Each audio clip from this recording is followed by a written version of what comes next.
Kenapa Nabi pesan kepada umat dia melalui lidah Muaz ibn Jabal untuk membanyakkan zikrullah, sebut nama Allah, la ilaha illallah, macam-macam zikir yang Nabi tinggalkan. Kenapa? Rasulullah sallallahu alaihi wasallam kalau tengok zikir Nabi sebelum tidur sahaja, tuan-tuan sekalian, Nabi baca ayat kursi, Nabi baca 3 qul, Nabi baca subhanallah 33, alhamdulillah 33, Allahu akbar 34, kemudian Nabi baca bismikallahumma ahya wa amut.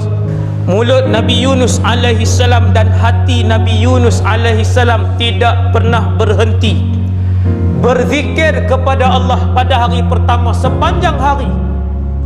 Hari kedua di dalam perut ikan itu sepanjang hari. Hari ketiga dalam perut ikan itu sepanjang hari, tak makan. Hari keempat dalam perut ikan itu sepanjang hari. Beliau menyebutkan la ilaha illa ant subhanaka inni kuntu minadh zalimin. Manusia hari ini bukan berebut-rebut dan berlumba-lumba untuk melakukan kebaikan, tetapi tuan-tuan tengoklah di keliling kita, manusia berebut-rebut dan berlumba-lumba untuk melakukan kemungkaran kepada Allah.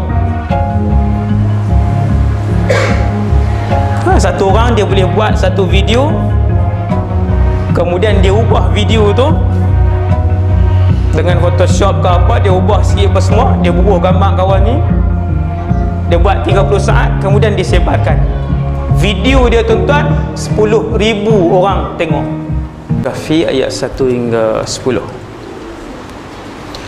Surah Kahfi ayat 1 hingga 10. A'udzu billahi minasyaitonir rajim. Bismillahirrahmanirrahim.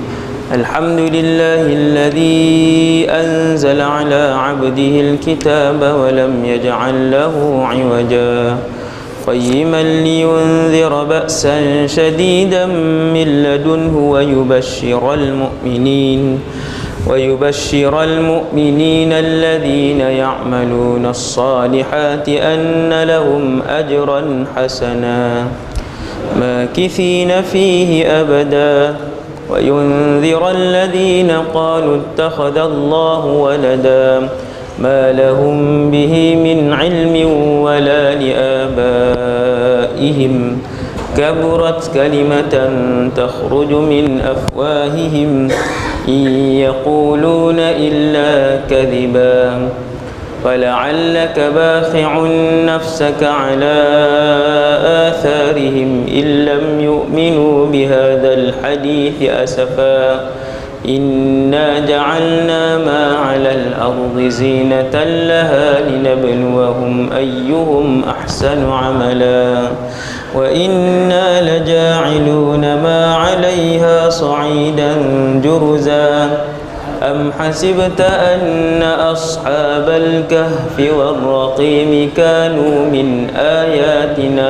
عجبا إذ أوى الفتية إلى الكهف فقالوا ربنا آتنا من لدنك رحمة وهيئ لنا من أمرنا رشدا صدق الله العظيم. أعوذ بالله من الشيطان الرجيم. بسم الله الرحمن الرحيم.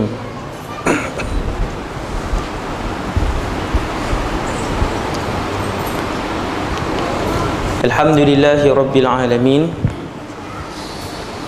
والصلاة والسلام على أشرف الأنبياء والمرسلين سيدنا وحبيبنا وشفيعنا محمد بن عبد الله الأمين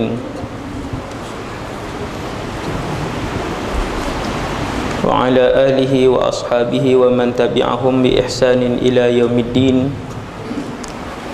ولا حول ولا قوة إلا بالله العلي العظيم ولا حول ولا قوة إلا بالله العلي العظيم ولا حول ولا قوة إلا بالله العلي العظيم.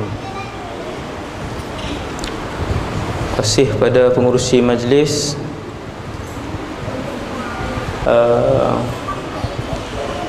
pengurusi surau serta jawatan kuasa, tuan imam, para pegawai surau, seterusnya ibu-ibu dan ayah-ayah, muslimin dan muslimat yang dirahmati Allah Subhanahu wa taala sekalian.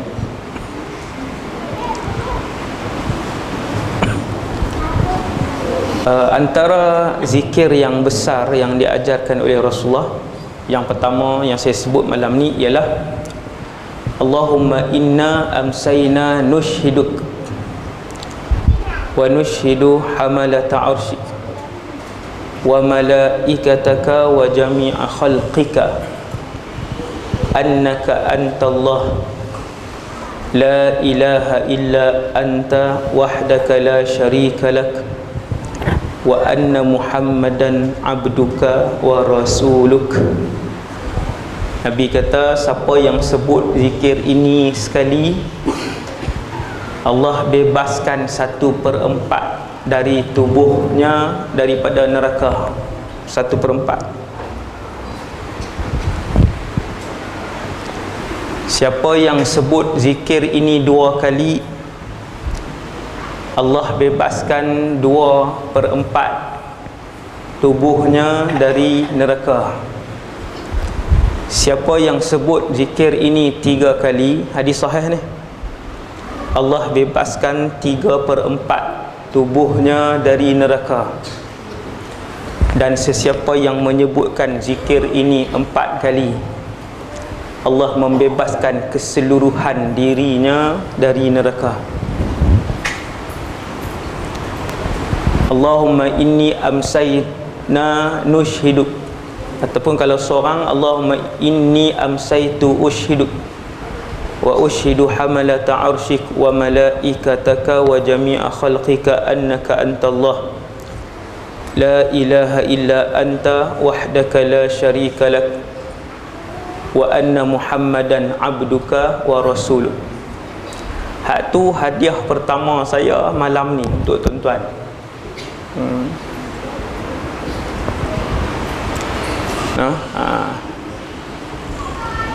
Kemudian yang kedua,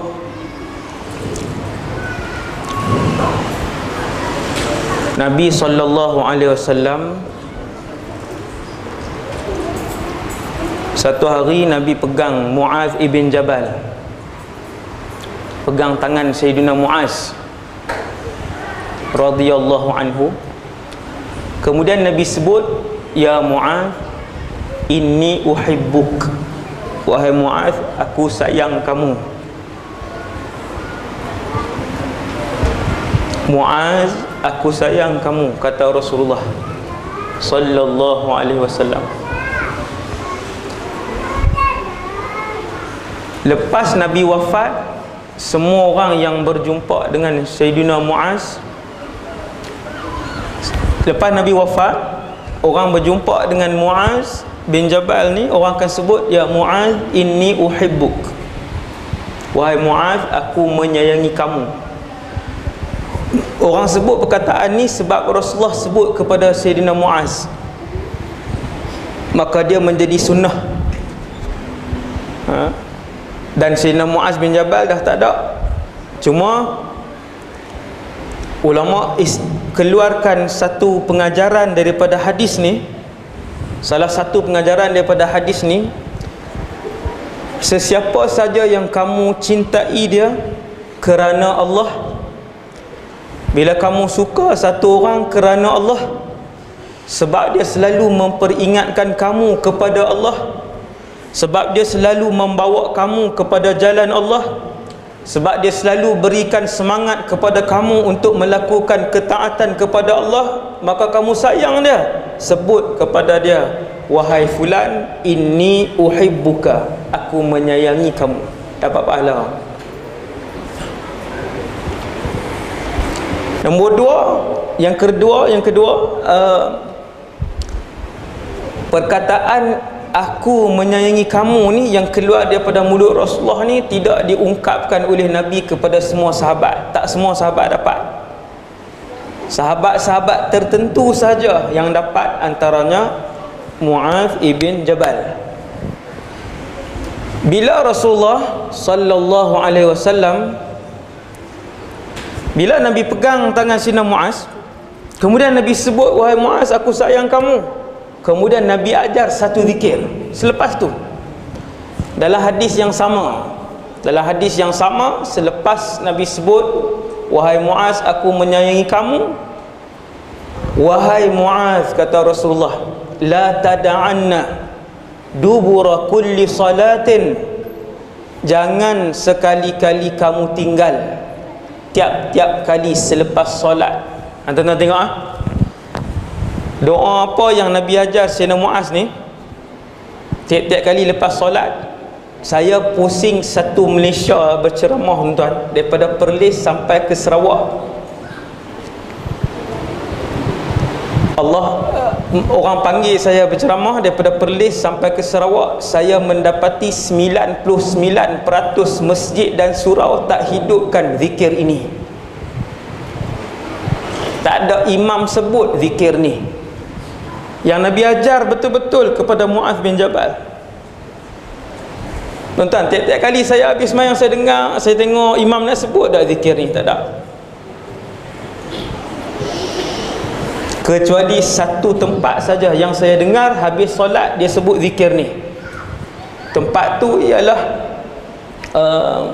Masjid Matin di Perlis.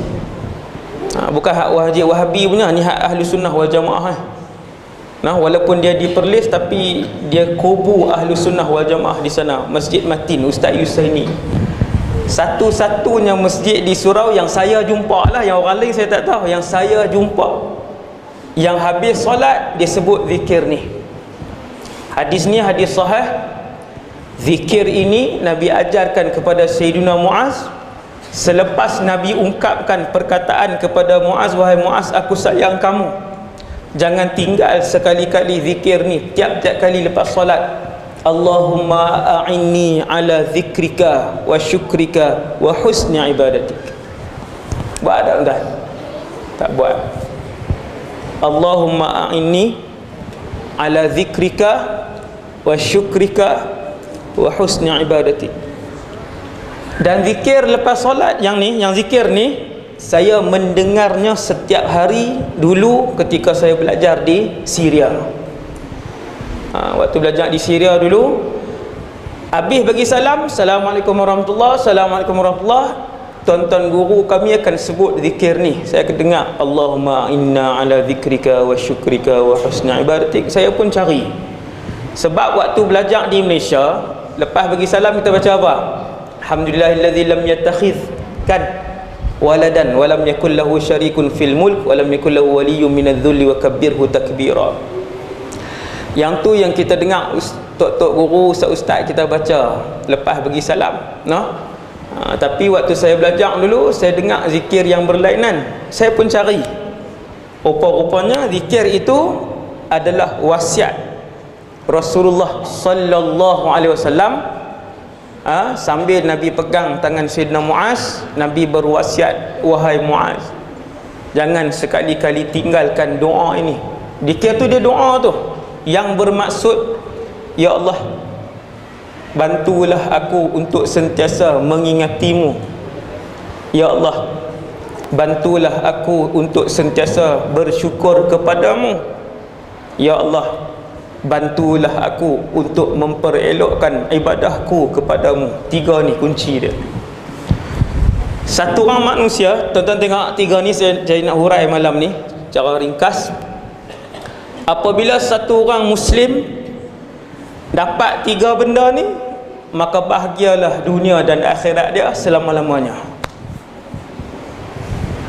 Maka berpanjanganlah kebahagiaan dan ketenangan serta kesenangan di dalam hati dia apabila seseorang umat Nabi Muhammad dikurniakan tiga benda yang diminta oleh Rasulullah sallallahu alaihi wasallam setiap kali Nabi usai salat.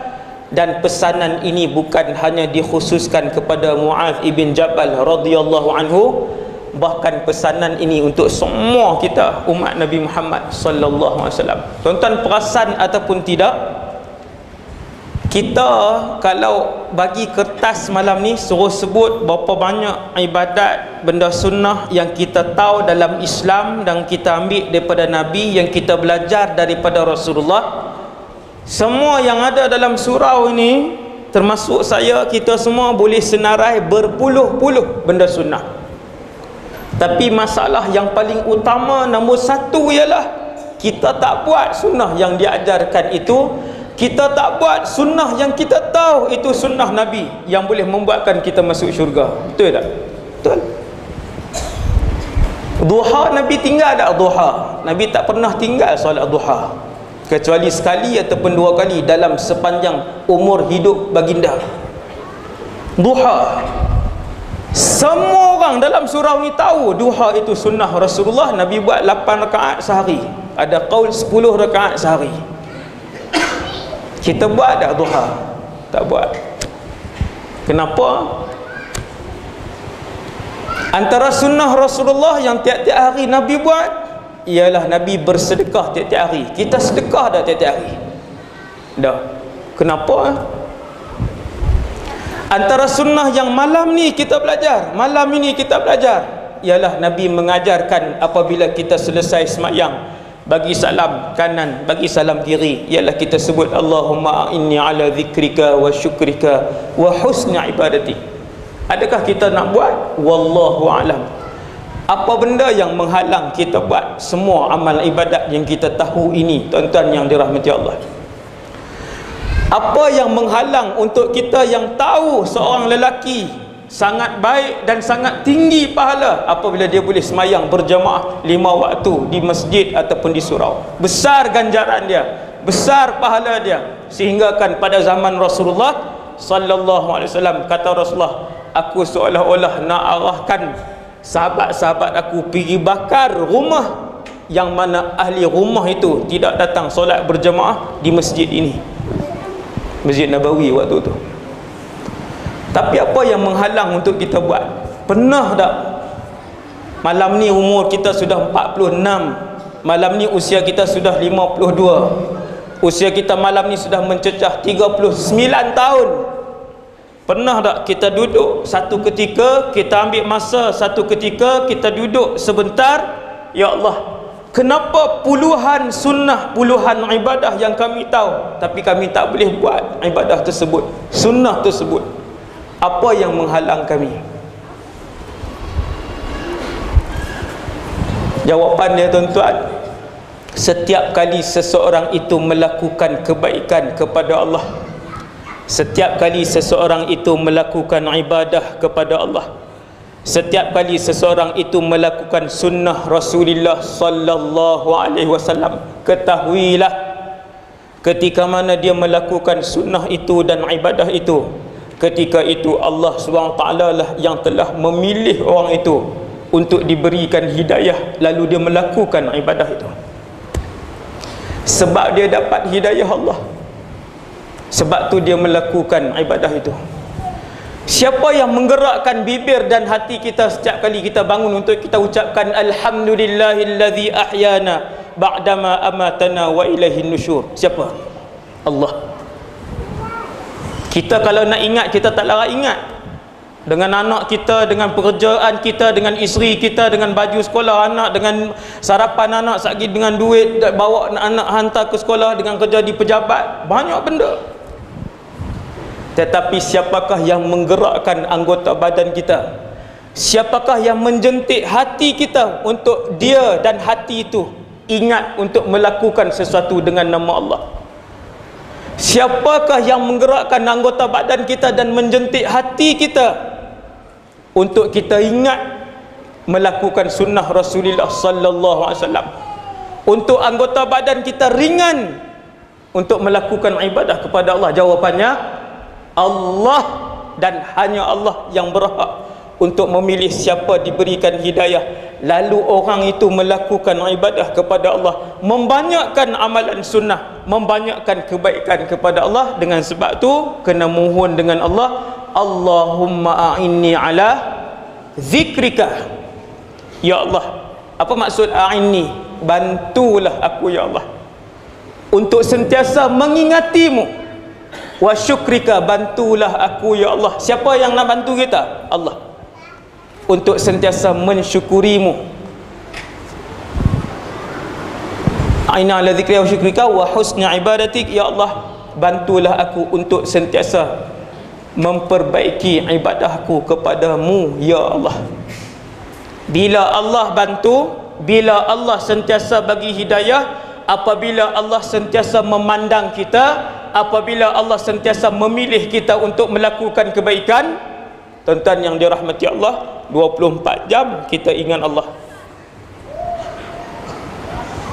Nah, ni 3 permintaan ni. Nombor 1, Allahumma a'inni ala zikrika, ya Allah, bantulah aku, pilihlah aku ya Allah untuk menjadi seorang yang sentiasa mengingatimu. Tuan-tuan, siapa yang ingat Allah 24 jam? Jawapannya para nabi dan rasul.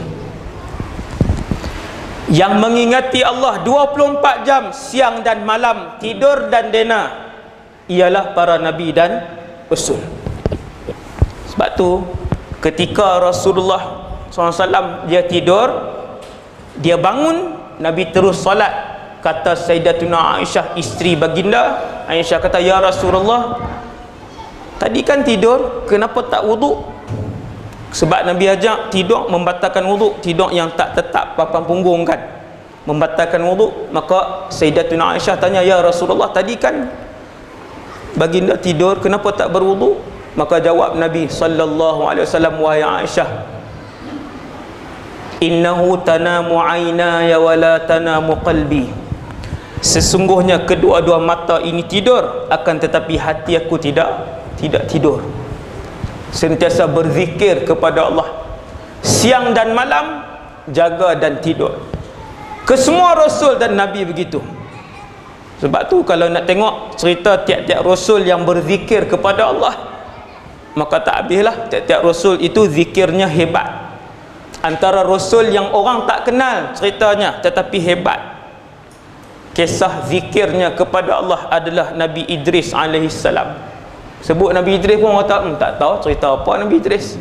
Sebut Nabi Musa, semua orang boleh cerita tentang Nabi Musa. Ramai orang boleh bercerita tentang Nabi Isa. Ramai orang boleh bercerita tentang Nabi Ibrahim. Tapi sebut Nabi Idris, tak apa kenal. Nabi Idris salah seorang rasul yang banyak berzikir kepada Allah. Sehingga kan kata Rasulullah, Nabi Idris yang mahir menjahit, pakar jahit. Di Kedah ada seorang ustaz boleh menjahit semua baju, boleh buat baju lelaki, baju perempuan. Ustaz Aswad nama dia. Aswad Nasrun, kawan saya di Syria dulu. Semua dia boleh jahit. Baju-baju dia semua dia jahit sendiri. Nabi Idris kana khayyatan. Dia dulu, bukan dululah, ketika dia hidup, dia adalah seorang tukang jahit mahir. Kata Rasulullah, setiap kali Idris alaihissalam memasukkan jarum untuk menjahit, beliau akan sebutkan subhanallah walhamdulillah wala ilaha illallah wallahu akbar, subhanallah walhamdulillah wala ilaha illallah wallahu akbar, sehinggalah baginda Nabi Idris alaihissalam menyelesaikan jahitan sebuah pakaian sampai habis. Setiap kali beliau memasukkan jarum dan benang, maka setiap kali itulah beliau menyebutkan subhanallah walhamdulillah wala ilaha illallah wallahu akbar. Tuan-tuan tengok zikir yang sama. Sampai hari ini zikir itu masih ada dan disyariatkan kepada umat Nabi Muhammad sallallahu alaihi wasallam. Zikir itu, tuan-tuan, zikir yang sama diberikan ataupun diperingatkan oleh Nabi Ibrahim alaihissalam pada malam Mi'raj.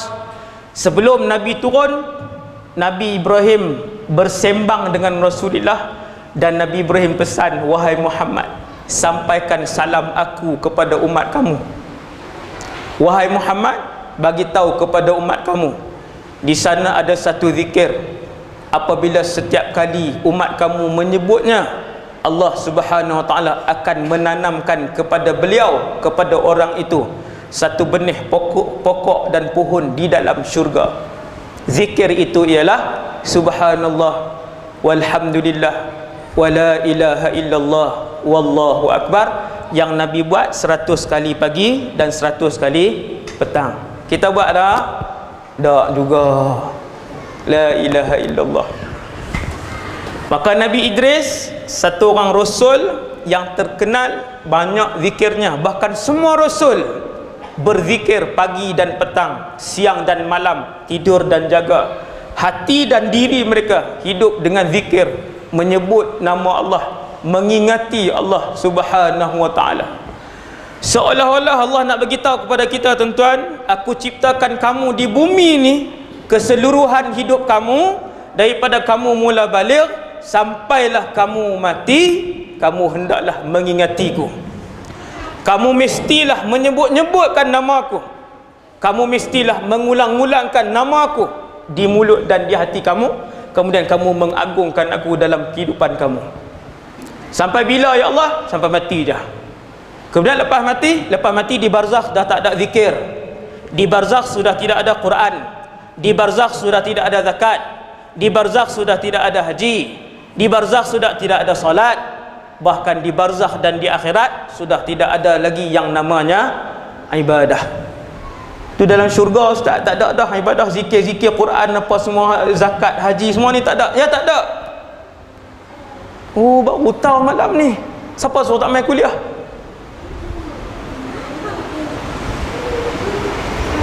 Apabila satu orang itu malam ini roh dia keluar daripada tubuhnya, maka berakhirlah kemanisan ibadah di dalam kehidupan dia buat selama-lamanya. Dia tak boleh beribadah dah. Bahkan manusia dilarang oleh Allah untuk beribadah di dalam syurga. Allah tak pergi semayang kau ustaz? Ya, Allah tak benarkan solat lagi di dalam syurga, sebab syurga tempat untuk bersenang lenang. Ni baru kita faham. Baru kita faham malam ni, oh rupanya dunia ini saja untuk ibadah. Ya, hanya dunia ini hanya untuk ibadah. Kemudian selesai yang namanya ibadah. Kerana itu Allah sebut wa ma khalaqtul jinna wal insa illa liya'budun.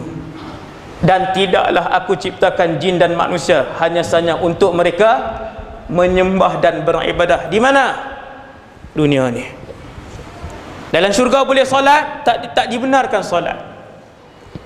Dalam syurga boleh tak ustaz nak bersedekah? Tak dibenarkan bersedekah dalam syurga. Subhanallah. Maksudnya untuk ibadah itu hanya untuk di dunia ini sahaja. Sebab tu kita tengok awliya Allah, tuan-tuan guru, alim ulama yang rabbani, mereka apabila beribadah, ibadah mereka lama. Mereka apabila beribadah, ibadah mereka banyak. Sebab apa? Sebab mereka mengerti bahawasanya ibadah itu di dunia ini saja. Yang tak kerti ni kita. Bukan tak kerti, lalai. Kita lah, saya dan kita semua.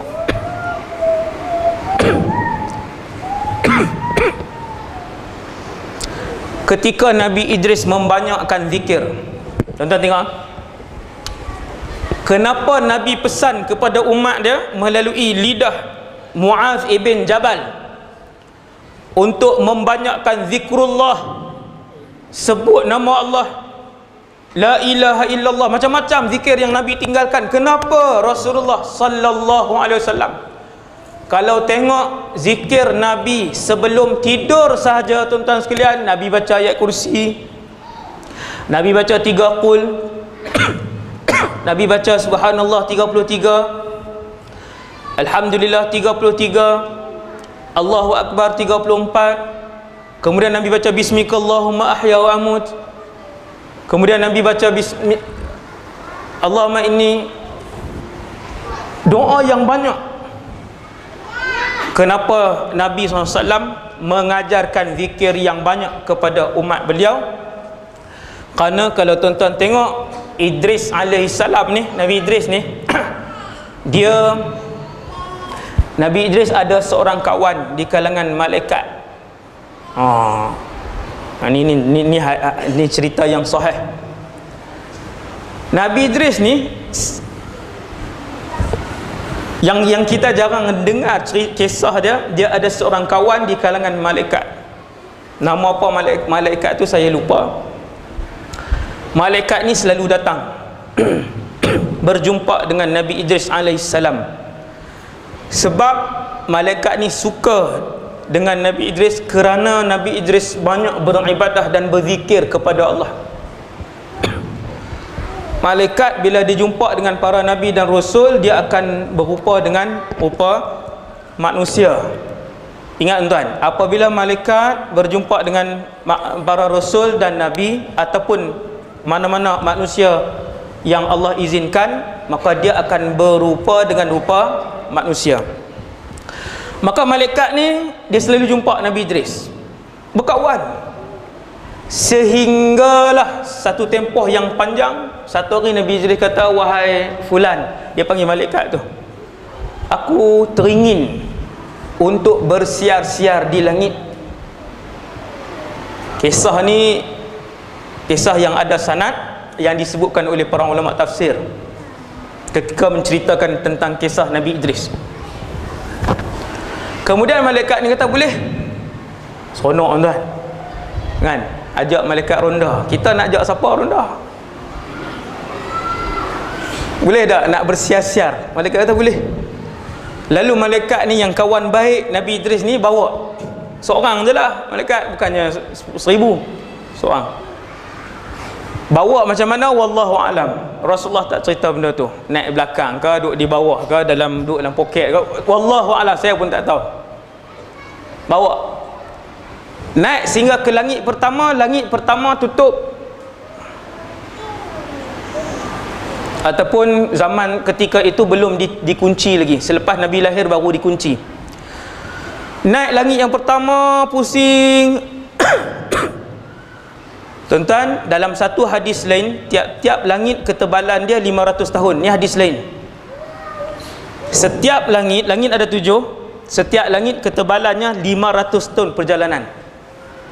Tapi malaikat dia boleh terbang dengan laju lah. Jadi dia pusing langit pertama, kemudian naik langit yang kedua, naik langit yang ketiga, sampai di langit yang keempat. Tuan-tuan, tiap-tiap langit syarat dengan para malaikat kerana langit adalah tempat tinggal para malaikat. Maskanul malaikah as-samawatus sab'. Tempat tinggal para malaikat adalah ketujuh lapis langit. Kalau tuan-tuan tanya, ustaz, malaikat duduk di mana? Di langit. Bukan Allah di langit tuan-tuan, malaikat di langit. Lalu penuh setiap beberapa inci di langit ni tuan-tuan, penuh dengan malaikat. Setiap beberapa inci ni ada malaikat, banyak, ramai. Sampai di langit yang keempat, tiba-tiba terserempak dengan malaikat maut. Ni malaikat yang bawa Nabi Idris ni tiba-tiba terserempak malaikat maut pun panggil.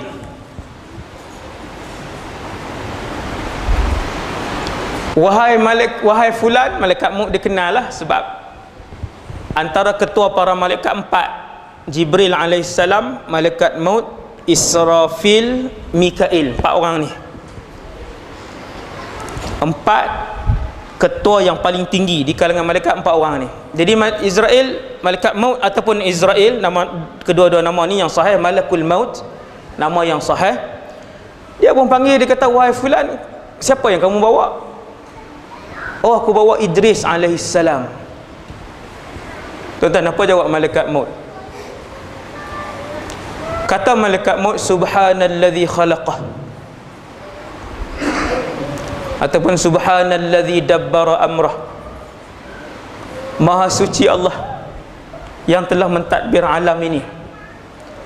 Tadi Allah arahkan aku untuk mengambil nyawa Idris alaihissalam di langit yang keempat, dan sampai sekarang aku berfikir macam mana nak ambil nyawa Idris di langit yang keempat, sedangkan Idris ni manusia, Nabi, tapi dia tinggal di bumi. Rupa-rupanya kamu yang bawa dia naik. Maka bismillah, tuan-tuan, bukan sembelih, ambil nyawa Idris alaihissalam. Subhanallah, Nabi Idris satu-satunya rasul yang nyawanya diambil di langit. Hadis ni sahih. Diambil di langit ke berapa? Langit yang keempat. Sampai ke malam ini Idris alaihissalam berada di langit yang keempat malam ni. Nabi Adam di langit yang pertama. kemudian ada Nabi Yusuf, ada Nabi Zakaria dan Nabi Isa, kemudian di langit yang keempat ada Nabi Idris alaihissalam, langit kelima ada Nabi Harun, langit yang keenam ada Nabi Musa, langit yang ketujuh ada Nabi Ibrahim alaihissalam. Allah sebut dalam Quran, wa rafa'nahu makanan aliyya, dan Idris kami mengangkatnya pada kedudukan yang tinggi. Hebat tak kedudukan dia, tuan-tuan? Subhanallah. Tengok kisah Idris, satu orang yang membanyakkan zikir kepada Allah.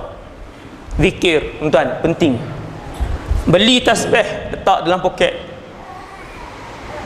jangan tinggal di pejabat pula, sentiasa ada dalam poket, tuan-tuan. Seperti mana kunci kereta dan motor serta handphone boleh sentiasa ada di dalam poket kita, seperti itulah pastikan tasbih sentiasa berada dalam poket kita. Mulai malam ni, tuan-tuan, ni saya peringat sekali ni ya, tuan-tuan. Nak mai pula wallahu a'lam. Duk nombor waiting list nombor ke berapa ratus pula saya tak tahu. Mungkin lepas 6 tahun ke, lepas 9 tahun ke, wallahu a'lam. Yang saya kongsi malam ni, tuan-tuan, pakat-pakat pegang, pakat-pakat buatlah. Insya-Allah sama-sama kita jumpa dalam syurga nanti, insya-Allah. Tuan-tuan. Jadi tuan-tuan yang dirahmati Allah sekalian, begitulah. Bismillah. Yang berlaku kepada Nabi Yunus alaihissalam. Tengok para rasul. Nabi Yunus ni dia diutuskan kepada kaum yang paling keras sekali di dunia. Paling keras. Saya tak mau cerita tentang kisah Nabi Yunus ni. Setiap rasul dia ada kisah panjang. Saya ambil sikit je poin tentang zikir. Kemudian umat Nabi Yunus macam rasul-rasul lain menentang Nabi Yunus, memperbodohkan dia, menghina dia, keji dia tiap-tiap hari, mendustakan Nabi Yunus alaihissalam, sampai Nabi Yunus dia macam merajuk lah. Kemudian Nabi Yunus tinggalkan kampung tersebut, pendekkan cerita, naik kapal, lalu diundi, dibuang ke laut. Bila dibuang ke laut, Yunus alaihissalam ditelan oleh ikan. Tuan-tuan, ikan telan boleh hidup lagi ke? Kalau jerung telan memang tak hidup dah. Kita katalah ikan paus. Ikan paus ni walaupun dia besar, tetapi dia tak makan makanan sembarangan. Dia tak makan ikan-ikan lain yang orang kata dia tak makan jerung ke, dia tak, ikan paus ni. Walaupun dia besar, tapi dia makan plankton kan. Dia makan benda-benda macam tu. Dan manusia pun dia takkan cari manusia untuk telan ikan paus. Sebab tu Mak Saleh dia berenang tepi ikan paus kan. Berenang, dia ikut. Cuba buat dengan ikan jerung macam tu, Mak. Jadi ikan paus ni dia tak cari manusia untuk dia telan. Bila Nabi Yunus alaihissalam dibuang, faltaqamahul hut, maka ikan apa wallahu alam telan dia, ikan yang besar. Tuan-tuan, ditelan, kita buat andaian yang telan itu ikan paus, seperti mana yang diterjemahkan dalam kitab tafsir kan, terjemah ikan paus. Tuan-tuan, ikan paus dia telan tu boleh hidup ke dalam tu? Kemudian ikan tu dia masuk ke dalam dasar laut pula, dalam keadaan yang tak ada oksigen, dalam keadaan yang gelap, dalam keadaan yang busuk, dalam keadaan yang sakit, boleh hidup ke? Maka Yunus alaihissalam ketika berada di dalam perut ikan tersebut, nampak, duduk dalam perut ikan tersebut dalam keadaan yang tidak selesa, dalam keadaan tidak boleh beribadah dengan sempurna, dalam keadaan yang gelap gelita, gelap dasar laut, gelap perut ikan, gelap malam hari, kegelapan di atas gelap membuatkan Nabi Yunus alaihissalam yang tersepit dalam perut tu dalam keadaan yang sakit. Nabi Yunus keluar dalam keadaan sakit, tuan-tuan.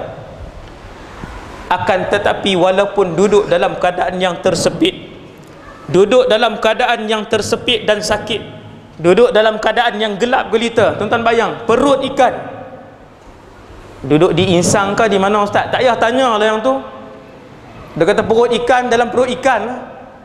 Akan tetapi mulut dan hati Nabi Yunus alaihissalam tidak berhenti berzikir kepada Allah. Nampak tuan? Mulut Nabi Yunus alaihissalam dan hati Nabi Yunus alaihissalam tidak pernah berhenti berzikir kepada Allah pada hari pertama sepanjang hari. Hari kedua di dalam perut ikan itu sepanjang hari.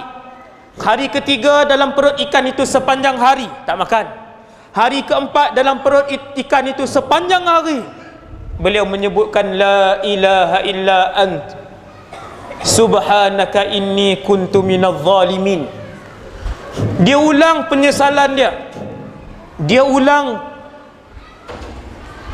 keagungan kepada Allah, dia ulang pujian dia kepada Allah, dan dia ulang pengakuan dia bahawa dia berdosa dengan Allah. Subhanaka inni kuntu minadh zalimin. Akhirnya Allah Subhanahu wa taala mengampunkan Nabi Yunus. Allah pun arah ikan tu, wahai ikan, muntahkan Yunus alaihissalam di sebuah pulau, di satu tempat. Ikan ni pun pergi dekat, dia pun muntahkan Nabi Yunus dalam keadaan Nabi Yunus sakit. Dalam keadaan Nabi Yunus alaihissalam sakit setelah dimuntahkan oleh ikan tersebut. Tapi yang Rasulullah nak kita belajar ialah apabila seseorang itu tidak meninggalkan zikir kepada Allah Subhanahu wa taala. Allah sebut dalam Quran, falaula annahu kana minal musabbihin.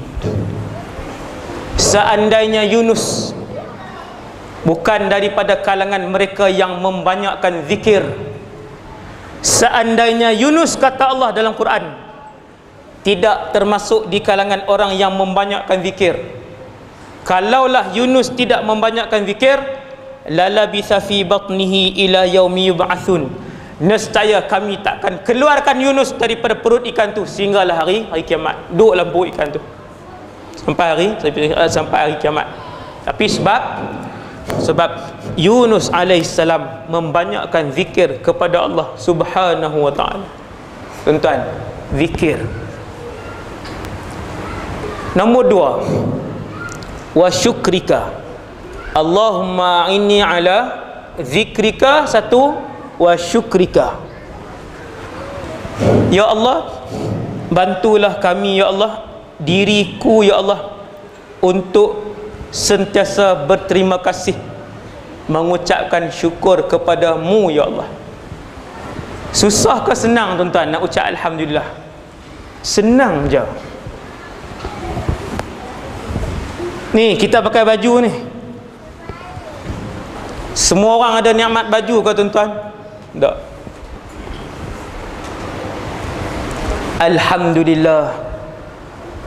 Ada tak mulut kita setiap hari, setiap kali kita menyarungkan pakaian? Hari ni berapa kali kita sarung pakaian masuk dalam tubuh kita? Dan berapa kali, setiap kali kita sarungkan baju itu, kita sebutkan subhanallah, alhamdulillah, terima kasih ya Allah. Nabi sebut kepada para sahabat, wahai sahabat sekalian, akan datang satu zaman dekat dengan kiamat, kamu akan tengok umat-umat aku mewah dengan keduniaan. Pagi mereka pakai pakaian lain, petang mereka pakai pakaian lain.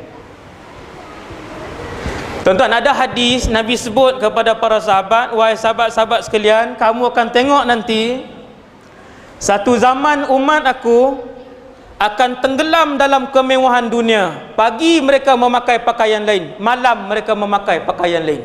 Tuan-tuan, hari ni kita pakai pakaian lain tak? Pagi pakaian lain, tengah hari tukar pakaian tak? Tukar pakaian, malam tukar pakaian lagi. Ya Rasulullah, bukan 2 kali, 3 kali kami tukar pakaian, kadang-kadang 4 kali.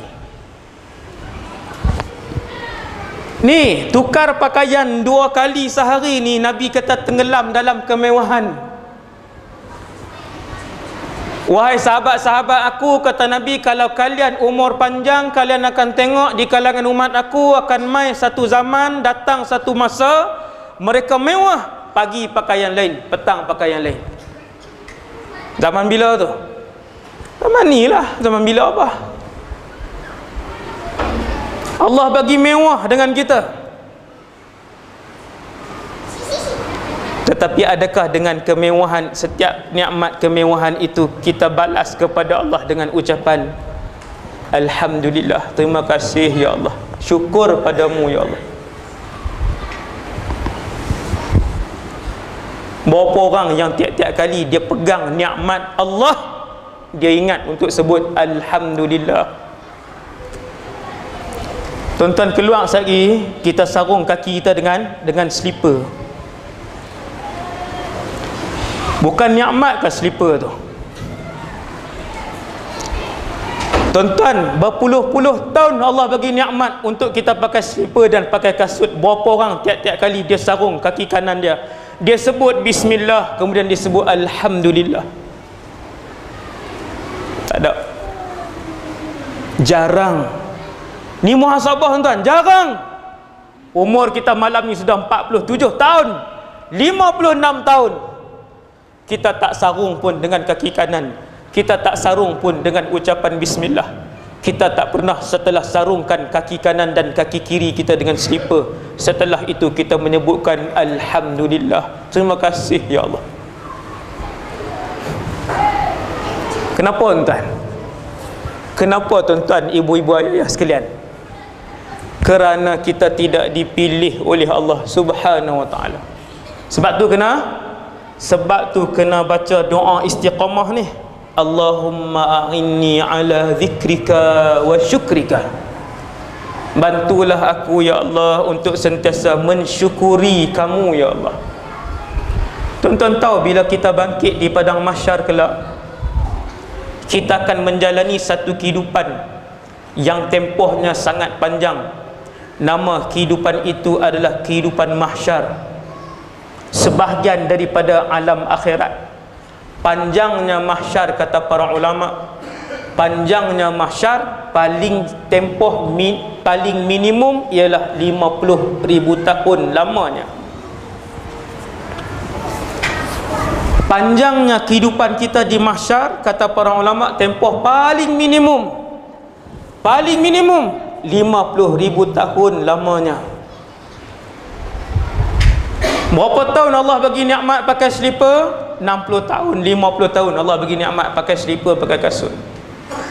Berapa kali dah 60 tahun disebut kepada Allah alhamdulillah? Satu daripada jutaan nikmat yang Allah bagi? Ada. Kenapa ustaz?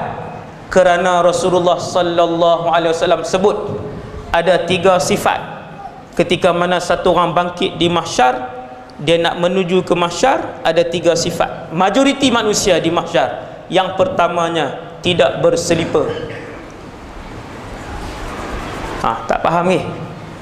Nabi kata ada 3 sifat apabila satu orang itu dihidupkan oleh Allah untuk menuju ke mahsyar. Sifat antara salah satu daripada 3 sifat ini ialah tidak berselipar.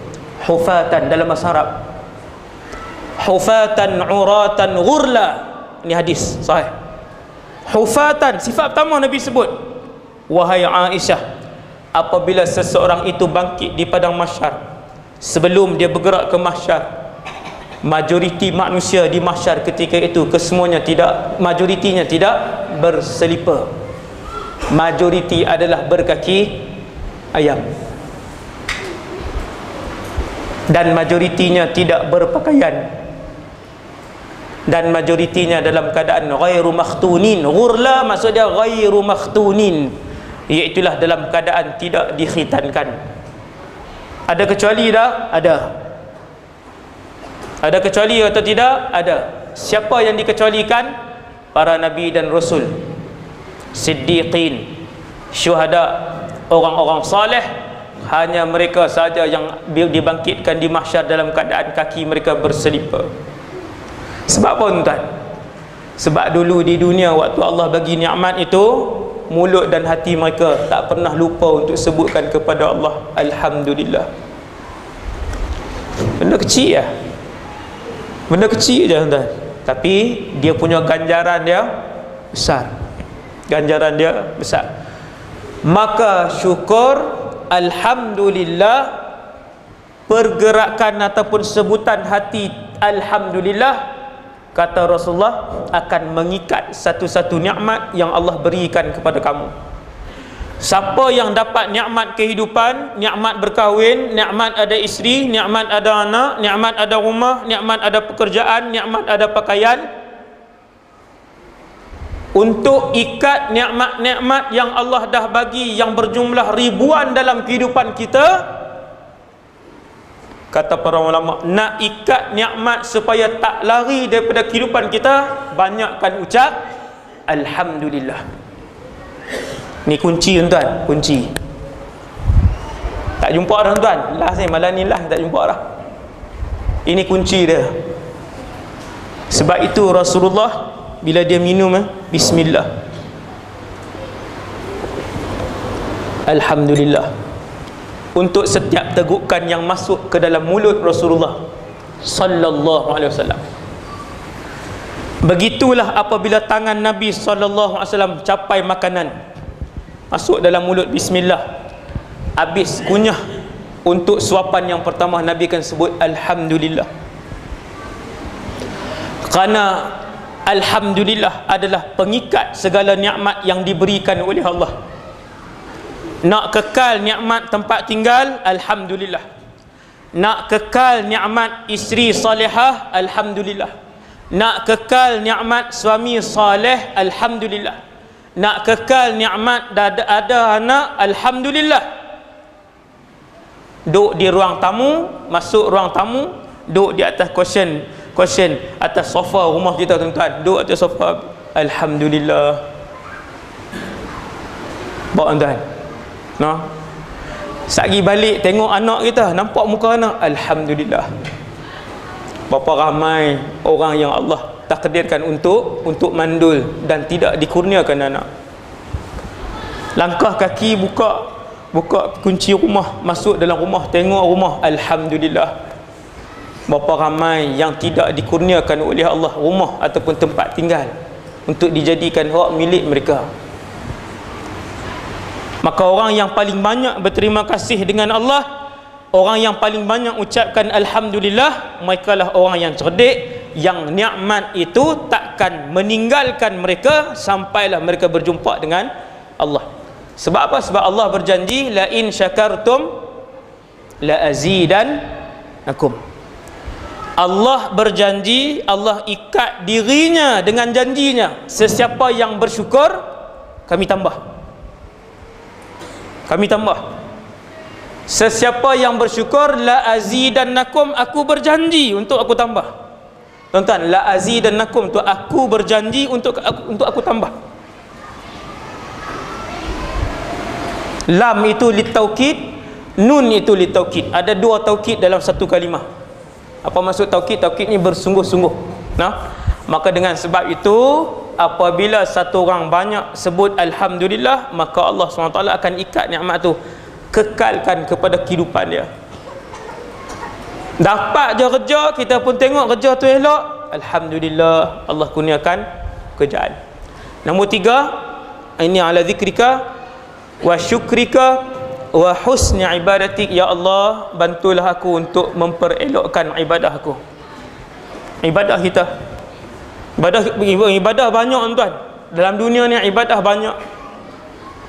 Maka bila Allah sentiasa mengilhamkan kepada kita, sentiasa bagi hidayah kepada kita untuk elokkan ibadah, tuan-tuan akan tengok badan kita ringan, anggota badan kita ringan, untuk digerakkan kaki kita ke rumah Allah. Dia ringan, jadi mudah.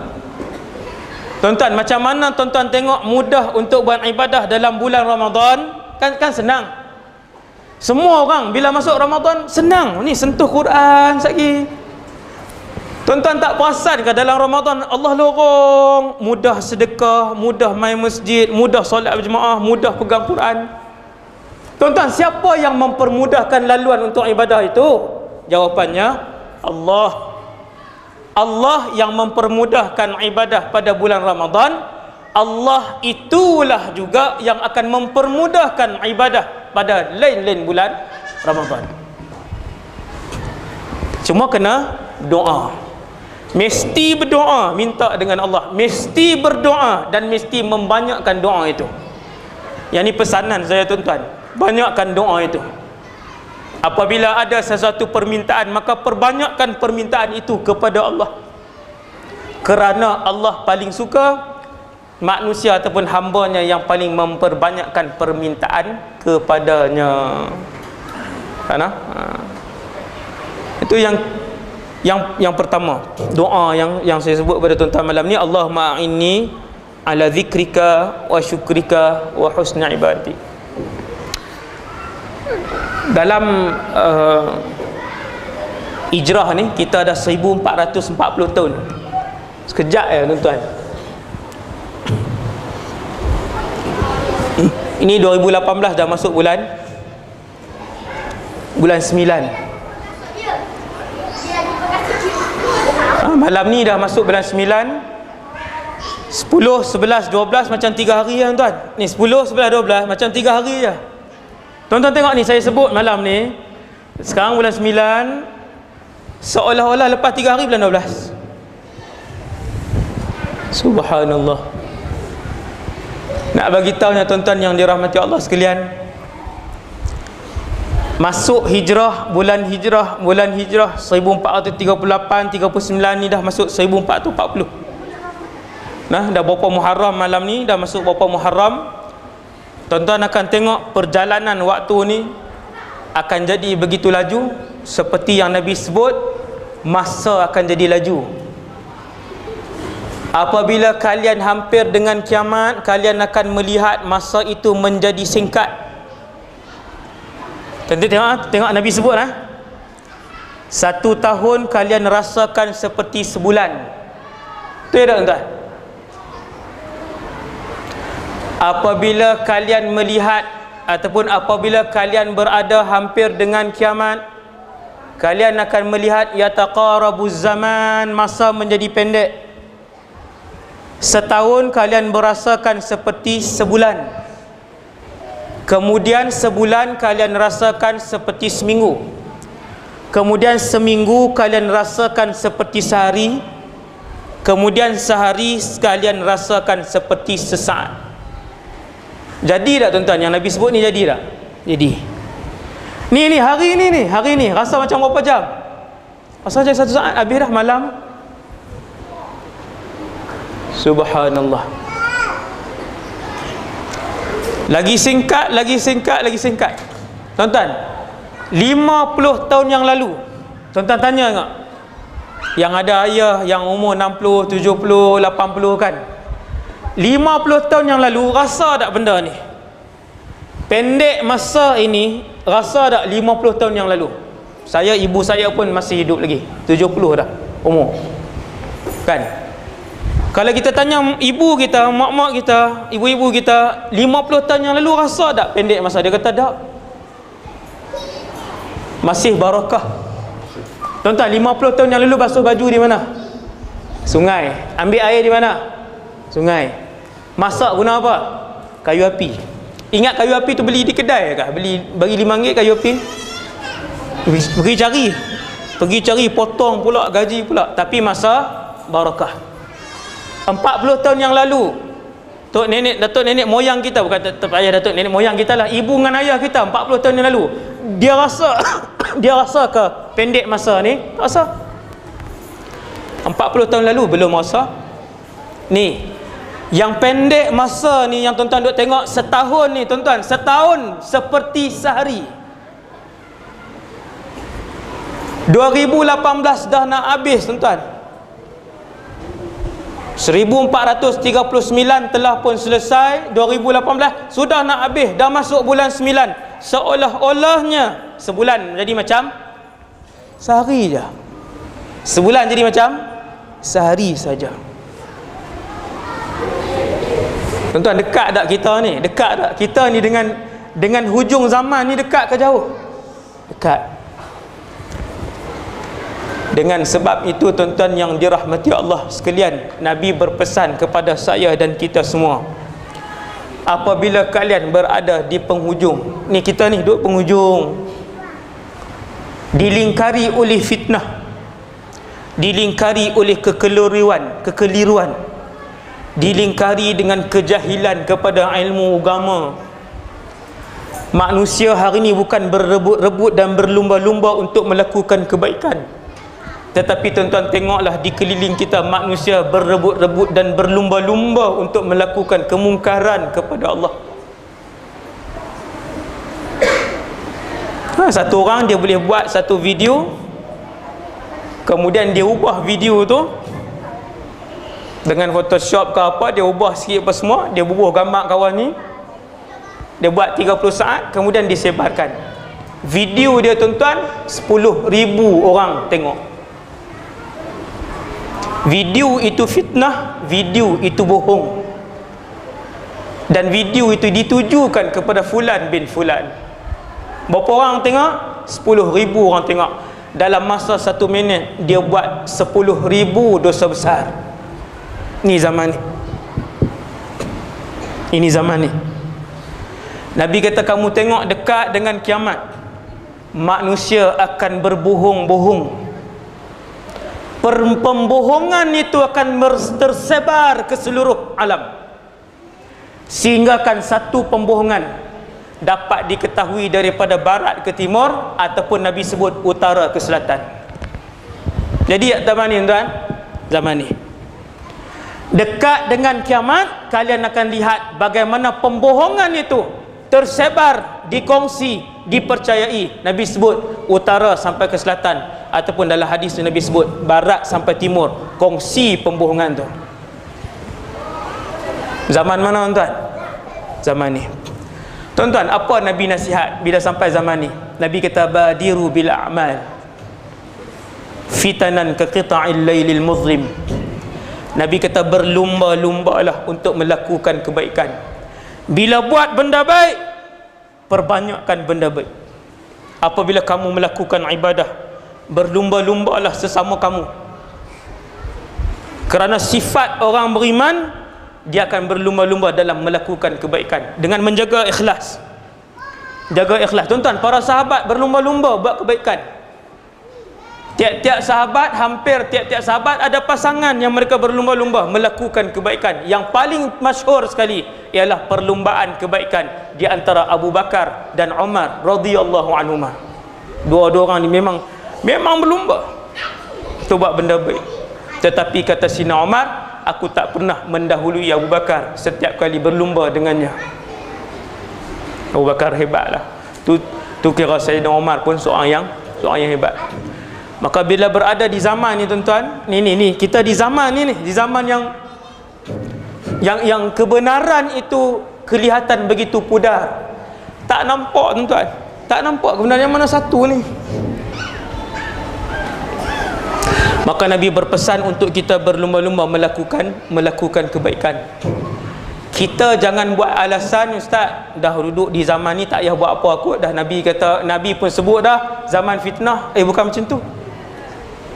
Kita sebut zaman ini zaman fitnah supaya semua umat Nabi Muhammad sedar, supaya semua umat Nabi Muhammad sedar, zaman inilah yang apabila kita diberi nikmat hidayah oleh Allah untuk buat benda baik, banyakkan kebaikan yang kita buat. Bila Allah pilih kamu untuk melakukan kebaikan, perbanyakkanlah kebaikan tersebut zaman ini. Badiru bil a'mal fitanan ka qita'il lailil muzlim. Sebelum kamu masuk satu fasa, iaitulah fasa terakhir, kemuncak fitnah, kalian ketika itu tidak lagi boleh ataupun tidak lagi senang untuk melakukan kebaikan di jalan Allah. Bila tu ustaz? Yang tu tajuk ceramah lain pula. Yang tu tajuk ceramah lain. Umat Nabi Muhammad ni dia akan masuk satu fasa tuan-tuan. Ni belum lagi. Masuk satu fasa, tuan-tuan, masuk fasa itu, tuan-tuan nak berzikir tak boleh, baca Quran tak boleh, sedekah tak boleh, semayang sunat pun tak boleh. Sebab tu Nabi kata bila dah duduk di kemuncak dah ni, dekat-dekat nak kemuncak ni, badiru bil a'mal. Tumpukan seluruh harta yang ada, seluruh tenaga yang ada, seluruh kewangan yang ada, seluruh buah fikiran yang ada untuk beribadah kepada Allah dan untuk akhirat. Jangan bagi alasan majikan kita jahat, jangan bagi alasan suami kita tak elok perangai, jangan bagi alasan suasana persekitaran kita ustaz kurang sesuai. Ni tuan-tuan ada surau pun cantik, aktif, ramai, penuh, ramai. Nak bagi alasan apa? Waktu kita bagi alasan, tuan-tuan, saya pukul 9 saya berhenti. Kan? Jangan risau. Lagi 2 minit. Ketika kita memberi alasan, ni saya dan kita semua ni bagi alasan ni. Kan ustaz, payah ustaz, suami saya dia tak support nak hantar anak-anak pergi mengaji agama, dia tak bagi. Ada tak perangai macam ni? Ada yang suami tak bagi, isteri nak, ada yang suami nak hantar, isteri pula tak bagi. Macam-macam. Saya sebut kepada tuan-tuan, seorang wanita, suaminya sejahat-jahat makhluk di dalam bumi ni, tetapi dia antara penghuluwati di dalam syurga. Subhanallah. Siapa tuan-tuan? Nama dia Asyah, imra'atu Fir'aun. Asyah, isteri Fir'aun. Asyah bukan Aisyah, dua nama yang berbeza. Nabi sebut Asyah, 4 orang penghuluwati di dalam syurga nanti. Semua yang masuk syurga, 4 orang ni ketua. Ranking 1, Maryam bintu Imran, Maryam bonda Nabi Isa. Ranking nombor 1, wanita syurga. Beruntung orang yang nama dia Maryam. Dan betapa hari ini orang merasa ketinggalan untuk namakan anak dan cucu mereka dengan nama Maryam. Try bubuh nama Maryam, orang mau tak? Ish, nama ustaz, bagilah yang best-best sikit, Trojan ke apa ke, Febris ke. Kan suka bubuh nama-nama sabun. La ilaha illallah. Ogi. Tuan-tuan, wanita pertama dalam syurga, presiden wanita syurga, namanya Maryam. Nombor 2, ini ikut ranking ni, Khadijah binti Khuwailid. Tuan-tuan dapat anak, cuba buh nama Khadijah tak? Sampai mati dia tak buh nama Khadijah. Nama kampung ustaz. Dia ni nama kampung. Ni nama VVIP syurga. Orang bodoh je tolak nama ni. Biar pergi kata habis. Bukan saya kenal siapa, bukan saya katakan siapa-siapa tuan. Wanita ketiga dalam syurga yang paling tinggi kedudukannya namanya Fatimah binti Muhammad. Nak buh nama anak Fatimah. Dia kata. Wanita keempat, tidak ada yang kelima. Nabi namakan 4 orang saja. Yang keempat namanya Asyah, bukan Aisyah. Aisyah isteri Rasulullah, tidak disenaraikan. Walaupun banyak pujian Nabi kepada Aisyah, tetapi ranking keempat namanya Asyah. Tuan-tuan tahu siapa dia Asyah? Isteri sah Fir'aun. Bukan dayang isteri, tapi ahli syurga. Bukan ahli syurga biasa, antara presiden wanita syurga. La ilaha illallah. Kisah Asyah menutup semua mulut muslimah umat Nabi Muhammad yang diuji dengan suami-suami yang tak elok perangainya. Kerana kalau perangai suami kita tak elok, antara suami kita dengan Fir'aun, siapa teruk lagi? Dia kata, suami saya teruk lagi ustaz. Punya geram tu dia teruk sangat makcik. Takkan jahat pada Fir'aun lagi. Tak boleh bagi alasan kita. Asyah mati syahid, dibunuh oleh suami dia sendiri. Kalau kita bagi alasan majikan kita tak elok ustaz, majikan Cina ustaz, semayang Jumaat dia tak bagi pi, semayang dia tak bagi break untuk rehat. Tuan-tuan, dalam istana Fir'aun ada satu orang pekerja, dia dengan 5 orang anak dia semua ahli syurga.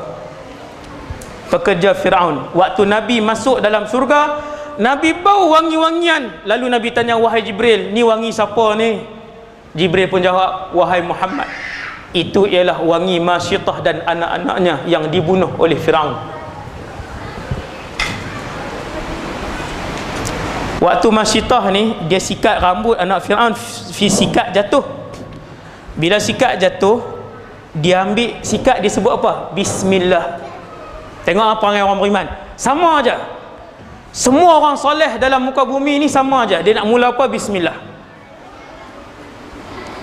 Dia ambil sikat, dia kata bismillah dengan nama Allah. Ketika itu dalam negara Fir'aun, kesemua rakyat menyembah Tuhan Fir'aun. Anak perempuan Fir'aun dengar Masyitah ni sebut dengan nama Allah. Anak perempuan dia tanya, Allah Abi.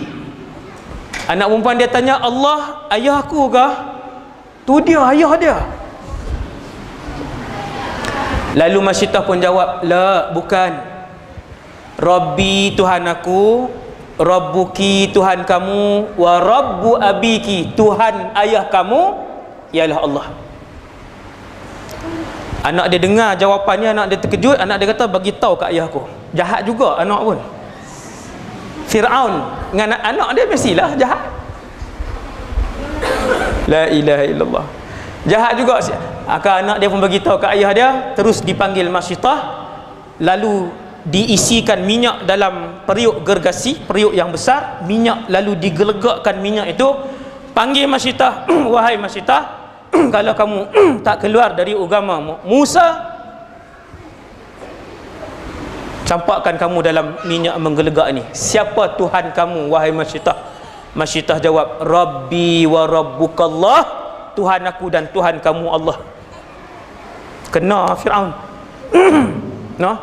Dia tak jawab Tuhan aku Allah, dia jawab Tuhan aku dan Tuhan kamu ialah Allah. Fir'aun kata ambil anak dia 5-5. Punya jahat Fir'aun ni. Bukan bunuh Masyitah seorang. Dia kata ambil 5-5 anak dia. Tolak seorang-seorang. Tuan-tuan, tolak masuk dalam periuk yang berisi minyak. Berapa jam tuan-tuan nak hancur badan ni? Berapa jam apa? Berapa minit? Tolak. Anak pertama, anak kedua, anak ketiga, anak keempat.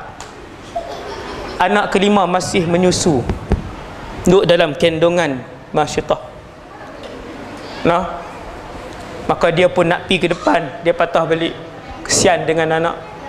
Pergi ke depan, dia patah balik, pergi ke depan. Ketika itu Allah Subhanahu Wa Taala mengizinkan anak Masyitah untuk bercakap, wahai ibu, terjunlah, sesungguhnya ibu berada pada jalan kebenaran. Masyitah pun lari, dia pun terjun bersama dengan 5 orang anak dia, semua mati syahid. Tuan-tuan, siapa majikan dia? Fir'aun. Maka tidak ada alasan untuk saya dan kita semua pada malam ni untuk kita beralasan tak boleh nak jadi baik, tak boleh nak hijrah, tak boleh nak melakukan ketaatan kepada Allah. Sebab sekian, kerana orang dulu dah tunjuk pada kita untuk menjadikan diri kita hamba kepada Allah. Tidak ada halangan sekiranya kita sentiasa mohon kepada Allah hidayah, dan Allah memilih kita semua, insya-Allah. Sekadar tu dulu untuk malam ni. Yang baik daripada Allah Subhanahu Wa Taala, yang lemah dan kurang daripada diri saya sendiri. Aqulu qali hadza astaghfirullahal azim li wa lakum. Assalamualaikum warahmatullahi wabarakatuh. Bismillahirrahmanirrahim. Alhamdulillah wassalatu wassalam ala Rasulillah wa ala alihi wa sahbihi man wala. Ya Allah, ya Tuhan kami, matikanlah kami dengan husnul khatimah. Janganlah kau matikan kami ya Allah dengan su'ul khatimah. Ya Allah, ya Tuhan kami bersyukur kepadamu ya Allah di atas nikmat iman dan Islam yang kau telah kurniakan kepada kami ya Allah. Kekalkanlah nikmat iman dan Islam ini ya Allah, sehingga kami dan ahli keluarga kami dimasukkan ke dalam syurga Firdaus-Mu ya Allah. Untuk kami tinggal bersama Nabi Muhammad sallallahu alaihi wasallam, untuk kami mendapat redha-Mu dalam syurga Firdaus, dan untuk kami melihat wajah-Mu nanti kelak insya-Allah dalam syurga Firdaus-Mu ya Allah. Ya Allah, ya Tuhan kami, seandainya pada malam ini ya Allah di kalangan kami ada yang makbul doanya ya Allah, maka kau makbulkanlah doa orang itu ya Allah. Masukkanlah kami bersama-sama di dalam doanya ya Allah, untuk kami juga dikurniakan dengan mendapat redha-Mu, kasih sayang-Mu, perhatian-Mu, hidayah-Mu bersama ahli keluarga kami. Amin ya rabbal alamin. Walhamdulillahi rabbil alamin.